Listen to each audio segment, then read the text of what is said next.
যাবে, পুনরায় তোমরা সতী সাধ্বী নারী হয়ে আবার এসে সকল পত্নীর সঙ্গে তোমরা যুগল সেবা দিতে পারবে।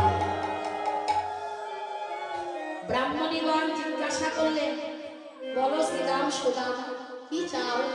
বলে, বনের মধ্যে রামকৃষ্ণ কোথায় কাতর হয়েছে তো আমরা একটু অন্ন ব্যঞ্জন মানতে এসেছি। আপনারা তো অন্ন ব্যঞ্জন রান্না করেছে, আপনারা যদি দয়া করে অন্ন ব্যঞ্জন দিন, তাহলে আমরা সেই অন্ন ব্যঞ্জন নিয়ে মহা আনন্দে যাত্রা করব। ও এই জন্য বলছো? ঠিক আছে, এই যে শোনো, তা তবে দেব না। এক কথাই বললেন, দেব না। শ্রীরাম সুদাম বলছি, বাবা এই ওরা আনন্দ করে বললো, কি হলো না হলো অনেক কিছু হলো, প্রণাম প্রণাম কত কি করলো, কান্নাকাটি, আর যেই অন্ন চাইলাম সঙ্গে সঙ্গে বলে দিল দেখলাম। কেন দেবে না মা? সন্তানের যদি ক্ষুধা লাগে, মা মা বলে সন্তান যদি মায়ের কাছে আবদার করে, মায়েদের কি দয়া হয় না? মায়েদের কি করুণা হয় না? মায়েরা কি একটু অন্ন ব্যঞ্জন সেবা দেবে না? তোমরা অনেক রান্না করেছো মা, একটু দাও না।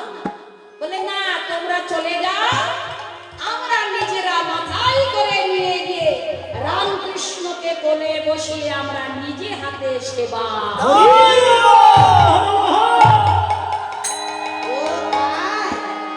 আচ্ছা ঠিক আছে, ওমা যাবে তো?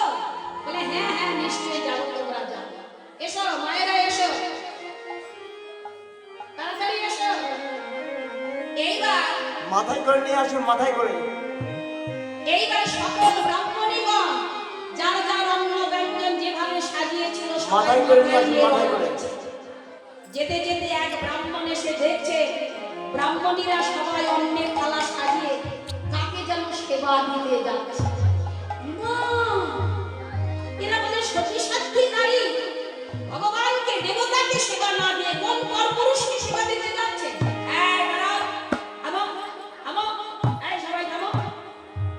সবার আগে যে ব্রাহ্মণী ছিল সে ব্রাহ্মণী বললেন, দেখো তোমার যে পত্নী, তুমি তোমার পত্নীকে আটকাও।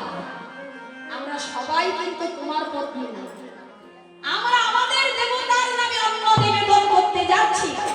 তোমরা যেমন তোমাদের দেবতার নামে অন্ন নিবেদন করছো, আমরা তেমনি আমাদের দেবতার নামে অন্ন নিবেদন করব। তাই তোমার যে পত্নী তুমি তাকে আটকাও, আমাদের রাস্তাটা ছেড়ে দাও। পত্নীদের কথা শুনে, ব্রাহ্মণ পত্নীদের কথা শুনে ওরা বিচার করে দেখলেন এটাও সত্য, ওদেরকে তো আটকানোর আমার অধিকার না। তাই ব্রাহ্মণীর পত্নীকে তার হাত ধরল। ব্রাহ্মণীর পত্নী নিজ পত্নী হাত ধরিয়া রাখিল নির্জন গৃহেতে রাখিয়া। সেই ব্রাহ্মণ ওদিকে